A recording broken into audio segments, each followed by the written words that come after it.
नमस्कार, आप देख रहे हैं बिग फाइट लाइव। आपके साथ मैं श्वेता मिश्रा अवस्थी। देश की सियासत एक बार फिर चुनावी मोड में है। पश्चिम बंगाल से लेकर असम और केरल तक चुनावी रणभूमि सजी है और इसी के साथ आरोप प्रत्यारोप, दावों और वादों की राजनीति अपने पूरे शबाब पर है। हर दल जनता को लुभाने के लिए अपने अपने दाव चल रहा है। गुवाहाटी में जहां बीजेपी ने असम के लिए संकल्प पत्र जारी कर किया, हिमंता बिस्वा शर्मा ने सत्ता में वापसी पर 3 महीने में यूसीसी यानी यूनिफॉर्म सिविल कोड लागू करने, 2 लाख नौकरियां देने और असम को बाढ़ मुक्त बनाने का बड़ा वादा किया। वहीं लव जिहाद और अवैध जमीनी कब्जों के खिलाफ सख्त कानून की बात कही। दूसरी तरफ केरल में भी बीजेपी ने अपना चुनावी पिटारा खोल दिया है, जिसमें महिलाओं, युवाओं और हेल्थ सेक्टर पर खास फोकस है। यहां तक कि एम्स जैसे बड़े संस्थान की स्थापना का भी वादा किया है और साथ ही एलडीएफ और यूडीएफ पर मैच फिक्सिंग की राजनीति का आरोप लगाकर सियासी पारा और चढ़ा दिया है। अब सवाल यह है कि आखिर वादों की बारिश में जनता का भरोसा किस पर टिकेगा? क्या यूसीसी और लव जिहाद जैसे मुद्दे असली जन मुद्दों पर भारी पड़ेंगे? और क्या घोषणा पत्र के ये वादे हकीकत बनेंगे या सिर्फ सियासी रणनीति? आज बात इसी खास मुद्दे पर।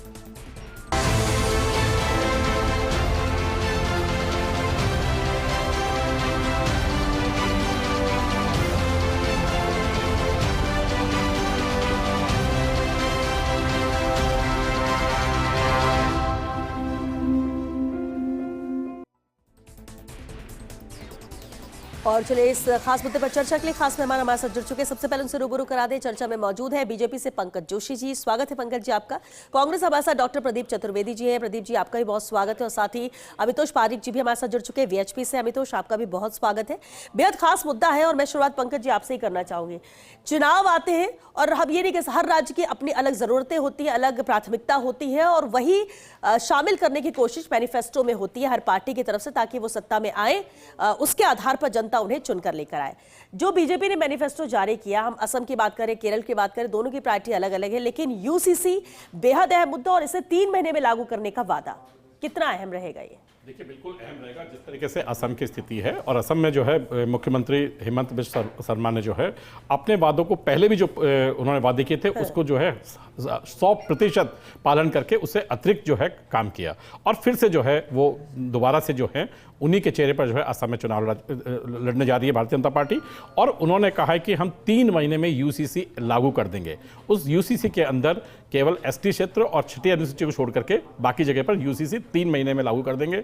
2 लाख नौकरियां जो हैं वो हम देंगे और जो लव जिहाद जैसे वहां पर मुद्दे हैं उनको जड़ से खत्म कर देंगे। और ये करके दिखाया, आपने खुद ने देखा जिस जिस जगह पर ऐसी जो हमने वादे किए और इस तरीके की जो चीजें थी कि जहां पर ये एक तरीके से संगठित अपराध बन गया था और संगठित अपराध के जरिए जो है पूरे प्रदेश की हालत जो है खराब कर देते थे और कहा जाता था कि वहां कानून व्यवस्था बनाना बहुत मुश्किल है। ऐसी जगह पर भी जो है आपने देखिए हमने जो है वहां पर इन मुद्दों को ला करके उन मुद्दों को 100% पालना किया। और इसका ताजा उदाहरण यदि आप देखेंगे तो यूपी में लॉ एंड ऑर्डर की जो सिचुएशन है वो पूरे विश्व में जो है मैं कह सकता हूं कि जिस तरीके के हालात थे यूपी के अंदर, जिस तरीके का क्राइम था, आज जो है यूपी जो है वहां लोगों के जो है अमन चैन का जगह बन गई है, वहां पर जो है इन्वेस्टमेंट की जगह बन गई है। वहां जो है आज धर्म स्थलों पर जाने वाले लोग जो हैं बहुत ज्यादा है, टूरिस्ट सबसे ज्यादा वहां पर है। तो ये सब चीजें बनी हैं। ठीक है, प्रदीप चतुर्वेदी जी, मैनिफेस्टो बीजेपी लेकर आई है, बेहद अहम है। 5 राज्यों के चुनाव, हम बात केरल और असम को लेकर कर रहे हैं। विपक्ष में होने के नाते कांग्रेस की हम बात कर ले, कांग्रेस के लिए भी दोनों राज्य हमें, केरल भी बेहद अहमियत रखता है और असम भी। इस मैनिफेस्टो को देखने का नजरिया आप लोगों का कैसा है और कितनी टक्कर में आपका घोषणा पत्र सामने आएगा? और आपको लगता है कि ये सिर्फ चुनावी वादे नहीं है, ये लागू किए जा सकते हैं? फिर 2 लाख नौकरियों की बात हो, आर्थिक रूप से भी वो संभव है या नहीं? और खासतौर से यूसीसी पर बात करें तो देखिए श्वेता, जहां तक चुनावों की बात है और विधानसभा के चुनाव जो 5 राज्यों में होने जा रहे हैं उसको लेकर के भाजपा का जो एक चुनावी जो माहौल है वो तो आप जानती हैं कि वो चुनाव के लिए ही सरकार चलाते हैं। सरकार, उनकी चुनावी प्राथमिकताएं हैं कि चुनाव कैसे हासिल करें, चुनाव कैसे विजय प्राप्त करें। सबसे बड़ी बात यह है कि इस सरकार ने जब से इस सत्ता में आई है 2010 से लेकर के 14 से लेकर के आज तक इन्होंने कोई क्वालिटेटिव काम करने की बात नहीं की है। अगर राजनीति की बात करें और चुनाव इनकी प्राथमिकता, तो चुनाव में प्राथमिकता में ये विपक्ष को बांट करके राजनीति करने का प्रयास करते हैं। वो सबके सामने है। खरीद फरोख्त कर विधायक खरीदना, सरकारें गिराना, जिस तरह का काम किया, तो चुनावी इनके लिए एक चुनावी फसल है जिसका ये इस्तेमाल करते हैं। मोदी और शाह जो है इसका करते हैं। और जिस तरह से चुनावों में ये SIR को लेकर के आप देखें तो पूरे प्रदेशों में जब चुनाव हो रहे हैं वहां पर जितने लोग जोड़े गए वो जोड़े लोग इन्हीं की मानसिकता के लोग जोड़े गए और उससे ज्यादा लोग घटा दिए गए। जो विपक्ष जहां जीतता था वहां के SIR में वोट कम कर दिए गए, करोड़ों मतदाताओं को हटा दिया गया। तो सवाल यह है कि आज बंगाल की बात करें, वहां 42 लाख मतदाताओं का भविष्य अंदर में है, चुनाव हो गए, डिक्लेयर हो गए और अब उनकी मुझे कोई स्थिति लगती नहीं कि वो चुनाव में आएंगे। इसलिए चुनाव जीतने के लिए भारतीय जनता पार्टी के प्रधानमंत्री नरेंद्र मोदी और अमित शाह जीतने के हथकंडों के लिए काम करते हैं। उनका कोई क्वालिटी लाइफ से मतलब नहीं है, लोगों की सेवाओं से नहीं। अगर प्राथमिकता की बात करें, मैनिफेस्टो की बात करें तो 2 करोड़ के रोजगार देने की बात तो प्रधानमंत्री सत्ता में आए थे। भ्रष्टाचार मिटाने की बात करें तो सत्ता में आए थे। विदेशी धन लाएंगे, सत्ता में, ये सब मैनिफेस्टो का पार्ट था, पूरा हो गया। तो सवाल यह है कि चुनावी ये जो हवाएं फैलाने का काम भाजपा करती है उसका सबसे बड़ा प्रमाण यही है कि अब उन्होंने विपक्ष को बांटकर अपनी क्योंकि लोकप्रियता नहीं बढ़ रही है, उनका जो 28-30% का वोट बैंक जो उनका पक्का हो गया, उसके बाद विपक्ष को बांटने की राजनीति कर, ये सत्तामानी राजनीति कर रहे हैं। इनका क्वालिटेटिव कोई लेना नहीं, इनका वादों से कोई लेना देना नहीं, इनके लोगों के प्रति कोई सहानुभूति नहीं, लोगों से कोई प्रतिबद्धता नहीं, ये सिर्फ विपक्ष को बांटकर सत्ता को लेने का प्रयास कर रहे हैं। जो इनका राजनीतिक एक दुम्न है कि किसी तरह प्रदीप जी हटाई जाए। चलिए, आपने कहा कि सत्ता हथियाने के लिए ये हर हथकंडे अपनाते हैं और विपक्ष को बांटते। विपक्ष बट क्यों जाता है? इतना कमजोर हो गया विपक्ष, क्यों नहीं आप सब मजबूती से रहते? अगर ये खरीद फरोख्त की कोशिश करे तो ना बिके, एक तरफा चीजें कैसे है? भारतीय जनता पार्टी ने कितनी सरकारें गिराई, कितनी खरीद फरोख्त की है, कितने MLAs को और MPs को खरीदा, कितने लोगों को जो भ्रष्टाचार के आरोप बीजेपी ने लगाए वो उनकी पार्टी में मंत्री बने, ये सबके सामने है। ठीक है, आपका सवाल भी जायज है, लेकिन एक दूसरा सवाल ये भी बनता है करके लोगों को लोग बिकने को तैयार कैसे हो जाते हैं? राजनीतिक खरीदने वाला तो तभी खरीद पाएगा जब बिकने के लिए लोग तैयार होंगे। चलिए, सत्ता लेना चाहती है। अमितोष पारिक जी भी हमारे साथ है VHP से। अमितोष, बेहद अहम है, देखिए चुनाव आते हैं और हर राज्य की अपनी प्राथमिकता होती है, प्रायोरिटी होती है, और असम और केरल कई मायनों में कई बार सुर्खियों में रहे हैं। बहुत कुछ ऐसा होता है जो नहीं होना चाहिए, लेकिन इस मैनिफेस्टो में कई मुद्दे हैं जो आमतौर पर होते हैं, लेकिन UCC बेहद अहम है, जहां सबसे पहले उत्तराखंड में 2024 और उसके बाद अभी गुजरात में 2026 में ही, मार्च में ही ये लागू किया गया। कई ऐसे राज्य, आज ही राजस्थान में भी बीजेपी प्रदेश अध्यक्ष ने भी कहा कि राजस्थान में जल्द से जल्द इसे लागू किया जाना चाहिए, और ये मैनिफेस्टो में असम में कि 3 महीने में इसे लागू करेंगे। इसको देखने का नजरिया क्या आपको लगता है कि ये जरूरी है? और एक अगर सत्ता में आती है, सरकार बनती है, तो वाकई में इसे 3 महीने में अमल में ला दिया जाएगा? ये वहां की जरूरत है? धन्यवाद श्वेता जी। एक कहानी से मैं शुरू करता हूँ जी। भारत की एक सेक्युलर सुबह हुई थी। एक 70 साल की वृद्ध महिला माननीय सर्वोच्च न्यायालय के समक्ष जाती है और दरवाजा खटखटाती है न्याय के लिए, जहां 50 वर्ष शादी के बाद उन्हीं का ही शौहर उनको डिवोर्स दे देता है। माननीय न्यायालय उसकी सुनवाई करता है और सुनवाई के बाद उनको अधिकार देता है सेक्शन 125 CRPC में मेंटेनेंस का ड्यूरिंग इद्दत पीरियड एंड आफ्टर। वो सर्वोच्च न्यायालय जाते हैं और अपील करते हैं, सर्वोच्च न्यायालय भी उसको अपहेल्ड करता है। लेकिन 1986 में सेक्युलर सरकार भारत की जवाहरलाल नेहरू के टेन्योर में एक मुस्लिम right divorce protection on divorce act लेके आती है 1986 में, जिसपे डिवोर्स के कानून और सेक्शन 125 को एप्लीकेबल होने से बंद कर देती है। ये शुरुआत हुई थी इस सेक्युलर भारत में यूनिफॉर्म सिविल कोड की। 1954, 1947 के अंदर में सॉर्ट करा, 1948 में आर्टिकल 44 में डाला गया, 1954 के अंदर में स्पेशल मैरिज एक्ट लाया गया, 1956 के अंदर में हिंदू कोड बिल लाया गया, और लगातार तरीके से माननीय सर्वोच्च न्यायालय के 2001 से 2015 तक और 2026 में रिसेंटली माननीय सर्वोच्च न्यायालय ने चीफ जस्टिस ऑफ इंडिया की बेंच ने कहा it's a high time to implement uniform civil code under article 44 of constitution of India. बहुत हैरानजनक बात है। SIR का जिक्र कर रहे थे मेरे वरिष्ठ व्यक्ति, उन्होंने मित्र ने कहा कि SIR हुई, माननीय सर्वोच्च न्यायालय के दरवाजे खटखटाए, सुप्रीम कोर्ट ने इनकी एक भी नहीं सुनी, कहा इसे कॉन्स्टिट्यूशनल प्रोविजन SIR होने दीजिए। बंगाल का विषय हम सबके समक्ष है। एंटी कन्वर्जन लॉ पे ये लोग गए माननीय सर्वोच्च न्यायालय ने, आज तक एंटी कन्वर्जन लॉ स्टे नहीं हुआ, लेकिन ये कन्वर्जन को नहीं मानते, 1978 सुप्रीम कोर्ट कह चुका है। लेकिन ये यूनिफॉर्म सिविल कोड पे क्यों नहीं जा रहे भाई? उत्तराखंड को चैलेंज करते, गुजरात को चैलेंज करते, लेकिन इनकी पार्टी इतनी अनपढ़ और इलिटरेट है कि जब डिस्टर्ब एरिया एक्ट राजस्थान दूसरा राज्य बनता है तो बोलता है समाज को बांटने का प्रयास है। गुजरात के अंदर में डिस्टर्ब एरिया एक्ट आया था, कांग्रेस पार्टी थी उसमें, तब समाज क्या बहुत खुल फिल रहा था, जब समाज बहुत हंसमुख था, लेकिन तब नहीं समाज बटा, आज बटा है। सरला मुडगल, शाह बानू, डेनियल लतीफी, जॉन वेलवेटन और अभी सर्वोच्च न्यायालय के लगातार तरीके से उदाहरण है जहां पे जस्टिस चंद्रचूड़ ने कहा it's A secular law and it's a need of the law. कहां एप्लीकेबल हो रहा है UCC? किसी भी इनहेरिटेंस राइट पे हो रहा है, यूसीसी हो रहा है प्रॉपर्टी पे, यूसीसी हो रहा है मैरिज पे, यूसीसी हो रहा है डिवोर्स पे, यूसीसी हो रहा है सक्सेशन पे। और क्यों हो रहा है, क्यों आवश्यकता है? जो भी इसका विरोध करते हैं श्वेता जी, मुझे लगता है वो महिलाओं के अधिकारों के विरोध है। मैं आपको उदाहरण के समक्ष देता हूं, मुस्लिम लॉ की बात करता हूं। Divorce, male allowed women to give divorce, लेकिन महिलाओं को अधिकार नहीं डिवोर्स देने का, ये मुस्लिम लॉ कहता है। तो कोई अधिकार नहीं दिया जाएगा उनको यूसीसी के अंदर में। कस्टडी की बात करते हैं तो माताओं को अधिकार ही नहीं है कस्टडी का अपने बच्चों के, हस्बैंड को ही अधिकार है, उनकी मृत्यु के बाद भी महिला के अधिकार नहीं होता। विटनेस की बात करते हैं तो महिला की विटनेस ही मानी जाती है, लेकिन एक पुरुष की 2 महिलाओं के बराबर विटनेस मान ली जाती है। उसके बाद पॉलीगैमी की बात करते हैं, एक से ज्यादा अधिकार महिलाओं को शादी का अधिकार दिया जाता है। एज ऑफ कंसेंट शादी के लिए 15 साल है और 9 साल है लड़की के लिए, 12 साल है लड़के के लिए। तो मुझे बताइए कि अधिकारों को महिलाओं का अधिकार देना यूनिफॉर्म सिविल कोड में कहीं से भी महिलाओं के विरुद्ध है। तो मुझे लगता है वो लोग समझे it's a inheritance rights, it's a equal law and it's a codified law. बिल्कुल, और ये इसलिए जरूरत भी, और शायद यही वजह है कि ये मैनिफेस्टो में शामिल किया बीजेपी। मैं इसका जवाब लूंगी प्रदीप जी आपसे, लेकिन इस बीच बड़ी खबर आ रही है, उसका भी रुख कर लेते हैं। जयपुर से खबर है, सचिवालय से associate editor doctor Dhruvraj Sharma की अहम रिपोर्ट है। पंचायत शहरी निकाय चुनाव को लेकर इस वक्त की ये बड़ी खबर है, जहां पंचायत शहरी निकाय चुनाव फिर टालने के आसार है। 30 सितंबर तक बढ़ाया है ओबीसी आयोग का कार्यकाल, तब तक ही आ पाएगी रिपोर्ट और उसके आधार पर ही हो पाएगा आरक्षण संबंधी फैसला, और तभी हो पाएंगे शहरी निकाय पंचायती राज चुनाव। तो ऐसे में स्थिति लग रही है कि इसे एक बार फिर से टाला जाएगा। Associate editor doctor Rituraj Sharma हमारे साथ जुड़ चुके हैं, उनसे पूरी जानकारी लेंगे। ऋतुराज जी, इस पर पूरी अपडेट चाहेंगे क्योंकि बेहद अहम है। हर किसी को इंतजार है कि अब जल्द से जल्द पंचायत शहरी निकाय चुनाव होने वाले, लेकिन अब नजर आता है कि इसे टालने के आसार है 30 सितंबर तक, क्योंकि ओबीसी आयोग का कार्यकाल बढ़ाया गया है। क्या वाकई में ऐसा होगा? देखिए श्वेता, इस जो ऑर्डर से बिल्कुल साफ यही मंशा जाहिर होती है, क्योंकि अब राज्य सरकार के पाले में गिर थी। राज्य निर्वाचन आयोग बार बार ये कहता रहा कि हमने पूरी तैयारी कर ली है, और जो शहरी निकायों का जो परिसीमांकन था उसको लेकर भी जो कोर्ट में मसला था वो भी काफी हद तक स्पष्ट हो गया, जिसके बाद एलएसजी ने, स्वायत्त शासन निकाय ने राज्य निर्वाचन आयोग को साफ करके भेज दिया।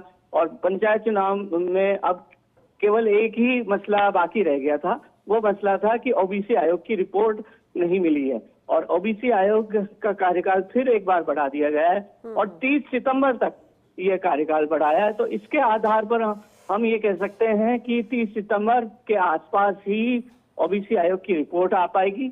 तब तक ही क्वांटिफाइड डाटा ओबीसी को लेकर, ओबीसी वर्ग को लेकर मिल पाएंगे, क्योंकि अभी कई ये शिकायत सामने आ रही थी कि लिपिकीय त्रुटियां सामने आई थी और कई जगह संख्या 0 दर्शाई गई थी।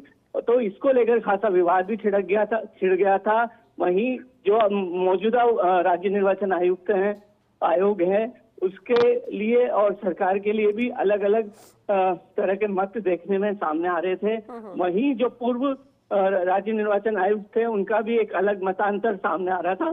तो इन तमाम मसलों के बीच अब जब ये आदेश आया है कि 30 सितंबर तक ओबीसी आयोग का कार्यकाल बढ़ा दिया गया है, तो इससे एक मंशा बिल्कुल साफ जाहिर होती है कि अब तब तक चूंकि रिपोर्ट नहीं आएगी, और तब तक जब तक रिपोर्ट नहीं आएगी तब तक इस और जो कार्यक्रम है पंचायत चुनाव का और शहरी निकाय चुनाव का घोषित नहीं किया जा सकता।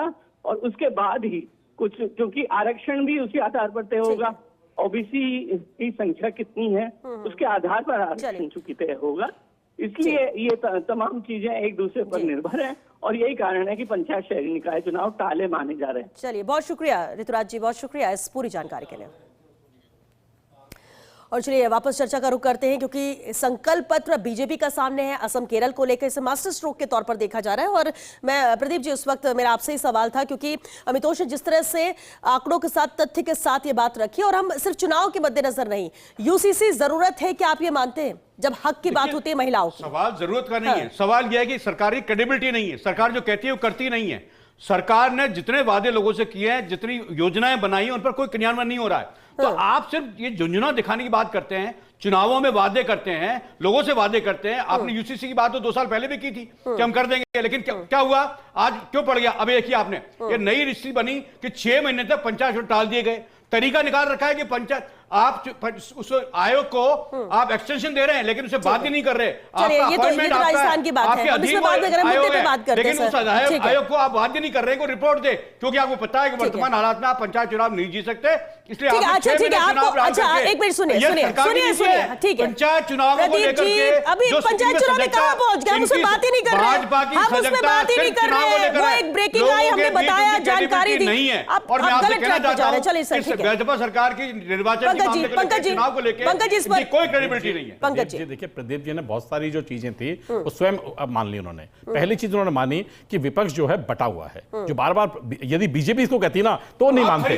अरे सुन जाइए ना, इसका मतलब क्या है? आपका देखिए, मैं फिर ऐसा मैं ऐसा शब्द आपको यूज करूंगा, जिस तरह कॉर्पोरेट से पैसा लूटा। अरे प्रदीप जी 2 मिनट बोला, सुनो तो सही, प्रदीप जी 2 मिनट सुनो तो सही। आपकी उम्र के हिसाब से मुझे थोड़ा, प्रदीप जी आपकी, अरे प्रदीप जी आपकी उम्र के हिसाब से 2 मिनट सुनिए। चलिए बस प्रदीप दूसरे को भी बात रखने दीजिए। प्रदीप जी नहीं, इतनी देर से कह रहे हैं, इतनी देर से आप कह रहे हैं, आर्गुमेंट तो 20 मिनट तक देते रहेंगे सर, ऐसे चर्चा नहीं होती। प्रदीप जी ऐसे बात नहीं होती है, ये 20 मिनट आपकी बात रखने के लिए नहीं है, मुझे दूसरे मेहमान का रुख करना है। पंकज जी आप इस पर कमेंट कीजिए। चलिए ठीक है पंकज जी एक कमेंट। प्रदीप जी आपने सब कुछ बता दिया। देखिए, सबसे ज्यादा घोटाले कब हुए? आपने कहा पैसे की हमारे पास कमी है, घोटाले किसने किए? इतने घोटाले हुए, इतने घोटाले हुए। अरे सुन तो जाइए आप, अरे सब क्या बात करें। अरे भाई लागू नहीं है, मुझे बताइए चिदम्बरम साहब घोटाले में गए कि नहीं गए जेल? पीएम केयर फंड में आज तक। अरे भाई मुझे बताइए चिदम्बरम साहब घोटाले में गए कि नहीं गए? कनिमोझी कहाँ गई? एक सेकंड रुकिए, अरे भाई सुन तो जाइए। एक सेकंड रुकिए। क्यों बाहर रखा? चलिए इस वक्त हमारे साथ मौलाना नजीब अशरफी जी जुड़ चुके हैं। ये बात स्कॉलर करते हैं। हैं, मैं एक मिनट रुकिए। और किस तरह प्रदीप जी बस, मैं कह रहा हूं कि जो चीज इन्होंने कही, मैं और इस तरह से डिबेट नहीं चलने वाली सर, इस तरह से डिबेट भी नहीं चलने वाली। देश तो चल रहा है जैसे चल रहा है। मेरे साथ मौलाना नजीब अशरफी जी जुड़ चुके हैं, मुस्लिम स्कॉलर है। बहुत स्वागत है नजीब अशरफी साहब आपका। सवाल मेरा यही है कि मैनिफेस्टो जारी किया बीजेपी ने, और सबसे अहम है जो चर्चा का विषय भी वो यूसीसी को लेकर कि अगर सरकार आसाम में बनती है तो 3 महीने में से लागू किया जाएगा। पहले भी जब यूसीसी की बात आई थी तो उस समय भी बहुत ही माहौल गर्म था, पक्ष में विपक्ष में बात रख रहे थे। इस मैनिफेस्टो को आप कैसे देखते हैं? 2 अहम सवाल है, यूसीसी पर आपका क्या मत है, दूसरा कि क्या वाकई में जो सरकारें होती है या जो पार्टी होती है अपना मैनिफेस्टो जारी करती है, आम जनता उस पर कितना भरोसा करे कि जो कहा जा रहा है वो किया जाएगा? देखिए श्वेता जी, मेरा मानना यह है कि कोई भी मामला हो, चाहे वो यूसीसी हो, यूजीसी हो, या किसी तरह की सरकार बिल ला रही है, तो पहली बात तो उसे हमें ठीक से समझना होगा। अभी तो इस चीज में हमने तो समझ ही नहीं पाया कि यूसीसी क्या है, यूजीसी क्या है, अपने अपने तर्क हैं लोगों के। लेकिन मेरा मानना यह है कि इस मामले में ज्यादा जरूरत जो है इन सब बातों की नहीं है। हमारे मुल्क को, हमारे वो कांग्रेस की सरकार रही हो, समाजवादी की यूपी में रही हो, बहन जी की रही हो, या जनता दल की सरकार रही हो, भारतीय जनता पार्टी की सरकार रही हो, अदरवाइज किसी की भी सरकार रही हो, कुल मिलाकर बिल ही आए हैं और वादे ही हुए हैं, मैनिफेस्टो ही जारी हुआ है। इसके अलावा मुझे नहीं लगता कि धरातल पर कोई काम हुआ है। अब सब अपने अपने ताने बाने तो बुनेंगे, सब अपनी अपनी शेखी भी बगाड़ेंगे, हमारी सरकार में ऐसा हुआ, तुम्हारी सरकार में ये नहीं हुआ, हमने ये किया, तुमने ये नहीं किया, हम ये करने वाले थे, तुमने हमें मौका नहीं दिया। ये इस तरह की बात है। मौका जो सरकार में बैठा है उसे मौका देने ना देने का तो सवाल ही नहीं उठता। सबसे बड़ी बात यह है कि युवा को रोजगार चाहिए, हमारे देश का विकास चाहिए, हमारे मुल्क में तरक्की चाहिए। मैं समझता हूँ यूसीसी मान लीजिए आपके ठीक कानून हो सकता है, लेकिन क्या जरूरत है इसकी क्या जरूरत है आप मुझे बताइए। क्या इससे डीजल सस्ता हो जाएगा? क्या इससे पेट्रोल सस्ता हो जाएगा? नहीं, लेकिन अगर क्या इससे हमारे देश की जो इकोनॉमी बढ़ जाएगी? क्या इससे हमारे देश का युवा रोजगार हो जाएगा? क्या इससे सरकारी नौकरी मिल जाएंगी? अरे भैया, महिलाओं के लिए तो और भी बहुत कानून बने, उनका धरातल पर काम नहीं हुआ ना। यानी आप ये कह रहे हैं इसी जरूरत मैं ये कह रहा हूं, बताइए क्या काम है? महिलाएं तो आज भी ठीक है अमितोष, बेचारी जूझ रही हैं, आज भी पिछले 5 से जूझ रही हैं। आप ये कह रहे हैं कि इससे भी ज्यादा जरूरी मुद्दे हैं, जरूरतें, उस पर ध्यान देना चाहिए, इसकी इतनी जरूरत नहीं है, आप ये कह रहे हैं। ठीक है अमितोष। श्वेता जी एक तो क्या है, बिल्कुल एग्जैक्टली, मैं समझता हूँ सरकार को बहुत ही एकदम सीना तान के उन मुद्दों पर काम करना चाहिए, सीना तान के, क्योंकि हमारा भारत कोई पंगु देश नहीं है, कोई किसी का गुलाम या किसी की हेकड़ी में आने वाला मुल्क नहीं है, या किसी की दादागिरी सहने वाला मुल्क नहीं है। मेरा मुल्क बहुत मजबूत है, बहुत सशक्त है, और मैं दावे के साथ कहता हूं अपने मुल्क पर बहुत भरोसा रखे कि हमारे यहाँ की सरकार दावे के साथ सीना ठोक के कोई भी ऐसा कानून लाए जिससे कि युवा का रोजगार मिले, देश की तरक्की हो, मुल्क का हमारे वतन अजीज हिंदुस्तान ठीक का है, लेकिन बहुत बाहरी नाम हो दुश्मन है, और लेकिन घर के कुल अंदर मिलाकर ये दुश्मन हो, जो घर के महंगाई अंदर ही है, अत्याचार हो, तो उसके लिए भी तो कुछ समाधान चाहिए। अमित रोशन। श्वेता जी बहुत संक्षेप में बोलता नहीं, हूँ। हर चीज के अरे लिए समाधान यार, चाहिए, मैं उसका मना नहीं कर रहा। हो गया आपका मैं ये पॉइंट। कह रहा हूँ कि अगर कोई भी समाधान है, अरे हो और गया जिससे पॉइंट देश भाई। की ठीक है, जनता नजीर के अशरफ भले जी, का हक आपकी करना बात पर चाहिए। ही आपकी बात पर ही कुछ कहना चाह रहे हैं। धन्यवाद। एक तो क्या ये इस्लामिक स्कॉलर नहीं है, ये मदरसा स्कॉलर है, इसलिए इनको समझ नहीं आता कानून क्या है जो उन्होंने पहले ही एक्सेप्ट कर लिया। महिलाओं के अधिकार की बात इनको इंपॉर्टेंट जामिया नहीं मिलिया लगी। यूनिवर्सिटी मैंने से आपको कहा ग्रेजुएशन था कि किया, इंपॉर्टेंट तुम नहीं मेरे है। बराबर पढ़े दूसरी लिखे बात, नहीं हो। ये वहां पे तुम क्यों मेरे फिर बराबर सुप्रीम पढ़े कोर्ट लिखे पहुंच नहीं हो, जाते मैं जब एंटी जामिया कन्वर्शन मिलिया लॉ होता है? यूनिवर्सिटी वहां सुप्रीम कोर्ट क्यों पहुंच जाते जब जिहाद की इनकी मौलाना मर्शद अदे नहीं बोलते? वहां मदुरई हाई कोर्ट में पहुंच जाते जब शोभा यात्रा निकल रही होती है? 2023 से 2026 में क्यों लगातार रोकने का प्रयास करते हैं? हाईकोर्ट सुप्रीम कोर्ट पहुंच जाते हैं, ट्रिपल तलाक का क्यों अपोज करते हैं, फतवा क्यों जारी करते हैं, मौलाना अपशब्द क्यों कहता है? तब देश नहीं चलेगा। लेकिन जब यूसीसी की बात आएगी और महिलाओं के अधिकार की बात आएगी तो इनको इंपॉर्टेंट ही नहीं लगेगा। क्यों नहीं लगेगा? मैं आपको उदाहरण देता हूं, सीरिया, तुनिशिया, मोरक्को, पाकिस्तान, ईरान, वहां पर मॉडिफिकेशन हुआ है कॉडिफाइड लॉज का, वहां पे क्यों नहीं बोलते? वहां पे अधिकारों की बात नहीं होगी। France, Germany, Spain, Switzerland, Spain, Portugal, Japan, Brazil, Russia, south Korea, China, वहां पर नहीं बात करेंगे, वहां पर कॉडिफाइड लॉ है। अरे रहने दीजिए, मैं समझदारों की बात कर रहा हूं। आपसे कैसे हो सकते हैं? नहीं, इस सवाल कैसे हो सकते हैं? अगर आप सरकार न्याय नहीं करती, सरकार न्याय नहीं करती और लोग न्याय के लिए जाएंगे कोर्ट, तो क्यों नहीं जाएंगे? आपका ये उल्लेख क्यों है कि व्यक्ति विशेष कोर्ट जाएंगे? अगर सरकार न्याय नहीं देगी तो लोग न्यायालय जाएंगे। ठीक है, जा रहे हैं, ठीक है, जिस जा रहे मुद्दे पर बात हैं। कर रहे प्रदीप जी, हैं एक उसके सेकंड। लिए ठीक कोर्ट है। में जाना उनकी उन्हें भी अपनी बात विषय रखने उनको जाना दीजिए, चाहिए। उन्हें भी सरकार अपनी बात सुनती नहीं रखने दीजिए, ठीक है। है। सरकार जब नहीं सुनती तो लोग कोर्ट जाते हैं, जाते हैं अपना न्याय लेने जाते हैं। आप कहते हैं कोर्ट क्यों चले गए? ये कोर्ट जाने का सवाल क्या आप लोगों की है? बीच में आ गए आपके लिए है? कोर्ट इसके लिए है कि आपके लिए है? चलिए, आपने कोर्ट ठीक है, में चलिए, बस, बस।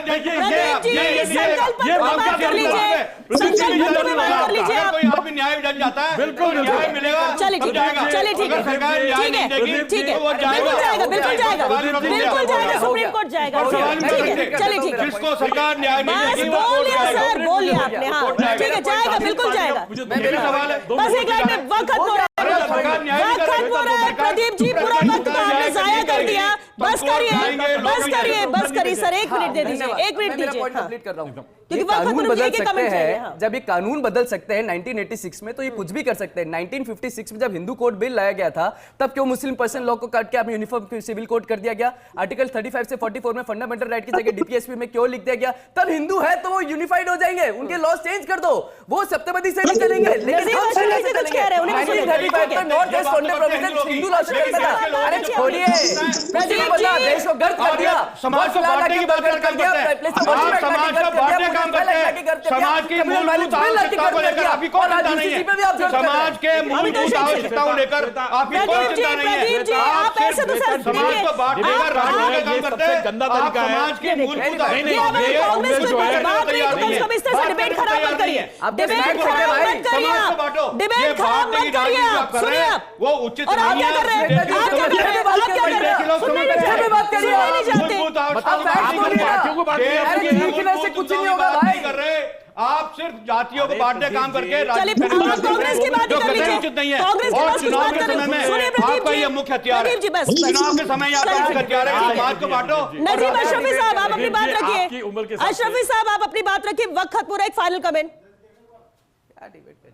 देखिए श्वेता जी, मैं ये कह रहा हूँ, इन्होंने कहा कि ये मदरसा वो है इसके, जबकि मैं जामिया मिलिया यूनिवर्सिटी का स्टूडेंट रहा हूँ, मैं मदरसा से हूँ, मैं ओरिजिनल मुस्लिम स्कॉलर हूँ। और ये अनपढ़ लोग कहा जाता है आप लोग इनको बैठाते हैं। ठीक है, ठीक है, हो गया। ठीक है सर, वो आपके जो विचारों पे उनके कमेंट होंगे, लेकिन आप मुझे फाइनल कमेंट ये दीजिए, वो हमको बात करनी इस चाहिए। मैनिफेस्टो पे यूसीसी का समर्थन आप नहीं करते क्या? पता ही नहीं इनको UCC जरूरत क्या है कि आप मुझे बताइए। अरे कैसी बातें आपको करते हैं? क्यों यूसीसी कैसे जरूरत नहीं? है? क्या जरूरत है? मतलब सबके लिए बराबर अधिकार नहीं होने चाहिए? क्या क्या जरूरत है? मतलब आप पूछ रहे हैं, आप ये बात मतलब समझाइए। एक स्कॉलर को समझाइए। नहीं मालूम है, अरे समझाइए। भाई, स्कॉलर को सवाल समझाए। तो चलिए, वाह साहब, भाई तो यार, आपको कहने अगली के लिए डिबेट आपने करेंगे, आपको समझाएगा। अगली डिबेट करेंगे, आपके समझाने के लिए। प्राप्त उन्होंने मदरसा से बढ़ गया है। देखिए, मैं कह रहा हूँ, देखिए श्वेता जी, अब उन्हें बोलने श्वेता जी, दीजिए। श्वेता जी, जरा रुकिए, इन लोगों का जरा हालात रुकिए। ये है कि जो ये चीज करके नहीं आए, और मैं कह रहा हूँ कि जिन चीजों को लेकर के आए उन चीजों का ज्ञान नहीं। और जो प्रदीप जी ने कहा कि जिस इतनी बड़ी पार्टी के दिल के टुकड़े हजार हुए, खुद की पार्टी के टुकड़े हुए, तो इन्होंने जो है बीजेपी को कोसा। जब इनके खुद के जो है विपक्ष के साथ नहीं हुआ तो इन्होंने कोसा। और आज कांग्रेस की हालत जो है लगातार 2014 से लेकर के क्या स्थिति बनाई, मुझे बताइए। वेस्ट बंगाल में कितनी सीटें रही? नहीं, क्या काम करेंगे भाई? आप तो भी खुद करेंगे। अरे भाई चिंता नहीं, हम करेंगे तो अरे भाई तुम ये चिंता कर रहे हैं, हम करेंगे, कोई तो हम करेंगे, काम करेंगे, जो काम करेंगे हम यूसी से लेकर के आए, हम यूसी से लेकर के आएंगे। 5 लाख करोड़ रुपए जो है हमने 5 साल में कहा, और इसका जो है हमने सबसे ज्यादा हमें सिखाने की जरूरत नहीं है। इस बार चुनाव क्या काम पर होगा या नाम पर होगा? इस बार के चुनाव आम जनता महिला के अधिकार पे होगा, है, आम जनता भी जानती है। चुनाव महिला के अधिकार पे होगा, चुनाव देश की सभ्यता पे होगा, चुनाव देश की संस्कृति पे होगा, चुनाव देश की इक्वालिटी पे होगा, समानता पे होगा। अगर ये उसके विरुद्ध है तो ये उसके विरुद्ध है। निशिकांत दुबे क्या कहता है? निशिकांत दुबे एक सांसद क्या कहता है? ये महिलाओं को सम्मान करने वाली पार्टी है। आपने जिस तरह महिलाओं का जो दुर्दांत किया है, जो उनका असम्मान किया है, वो देश के सामने सारी महिलाएं देख रही है। और इस सबसे बड़ा मुद्दा है देश का कि ये भाजपा सरकार के सांसद विधायक महिलाओं की इज्जत नहीं करते, उनका सम्मान नहीं करते। लेकिन प्रदीप जी, आपने इतनी बातें रख दी, आपने कांग्रेस का भी पक्ष रखते थे कि इस चुनाव में कांग्रेस के प्राथमिकता में क्या कर रहे हैं? आपके अरे आप 2004 में सत्तर साल में जो है ये लोग तो वो है जो कहेंगे कि हमारी सरकार आएगी, हम 370 वापस जो है करेंगे, हम 35 में वापस लाएंगे, हम जो है वहां से बाल हटाएंगे, जिनकी सरकार आएगी तो वो सारे काम करेंगे। बहुत शुक्रिया आप सभी का इस चर्चा में शामिल होने के लिए। देखिए, एक बेहद अहम बात है, चुनाव होते किसी ने मैनिफेस्टो में कुछ वादे रखे तो आप भी अपनी बात रख दीजिए कि आप क्या करने वाले हैं। आप उससे सहमत नहीं है तो आप उस पर अपना पक्ष रखिए। सिर्फ कोसना उससे ना तो चर्चा होती है, ना तो अपनी बात रखती, ना आप अपनी बात जनता तक पहुंचा पाएंगे। यहां सीधी सी बात है, असम और केरल को लेकर मैनिफेस्टो जारी किया जाता है, वादा कर रही है सरकार, और यह हर चुनाव में होता है, पार्टी वादा करती है कि हम अगर सत्ता में आएंगे तो हम क्या करेंगे। अगर पिछली बार की वादे पूरे नहीं हुए तो आप उस पर सवाल उठा लीजिए। इस बार जो वादे किए गए हैं उसको देखकर आपको क्या लगता है कि क्या वाकई में पूरे हो पाएंगे? और अगर आपको लगता है कि जायज मांग है, जरूरत है और हमें इसके साथ जाना चाहिए, तो जनता उसके साथ जाएगी। लेकिन बरगलाने की बात हो या दूसरे मुद्दे उठाने को और आप ये कहें कि इसकी जरूरत नहीं है, तो ये सरासर गलत है। क्योंकि जिस पर अत्याचार हो रहा है, जिसको पता है कि ये होना चाहिए, आप वैसे तो बराबरी की बात करते हैं, आधी आबादी की बात करते हैं, फिर कानून के तहत आधी आबादी को भी बराबर का हक क्यों ना मिलना चाहिए। उत्तराखंड, गुजरात इसमें लागू हो चुका है और शायद अगर सरकार बन जाए और असम भी तीसरा राज्य हो सकता है जहां पर इसे लागू किया जा सके। और ये लेकिन ये हाथ में है असम की जनता के, केरल की जनता के, कि वो क्या चाहती है, किसे चुनकर लाती है। फिलहाल बिग फाइट लाइन में आज के लिए बस इतना ही। नमस्कार।